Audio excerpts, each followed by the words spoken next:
Now it's time to see everything in action. But inside the checkout, we don't need the HTTP GET or HTTP POST. With HTTP POST, if you define that route, that will become the custom route.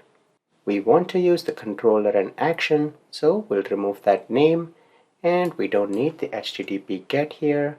With that, let me run the application.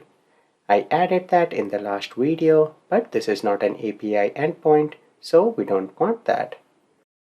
Now if we switch back, our main goal is to see the cart API controller, and inside the checkout here, we want to make sure at this particular endpoint, our checkout header has all of the properties of our shopping cart.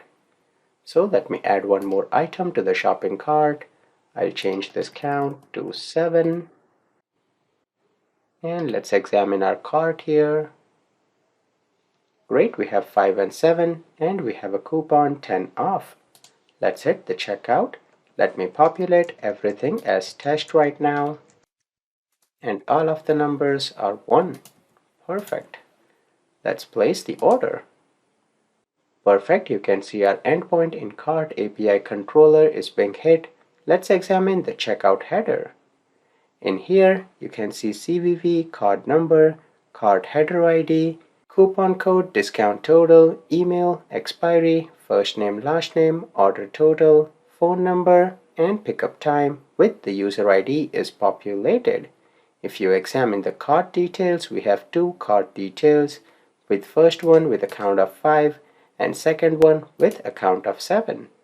So all of the details that are needed to place an order are present in the checkout header at this particular point.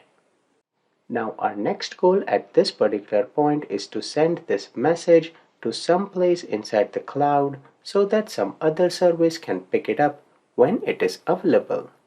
That is how asynchronous communication works. So in the next video, we first have to set up a location inside Azure using the Azure Storage Bus. So let's do that in the next video.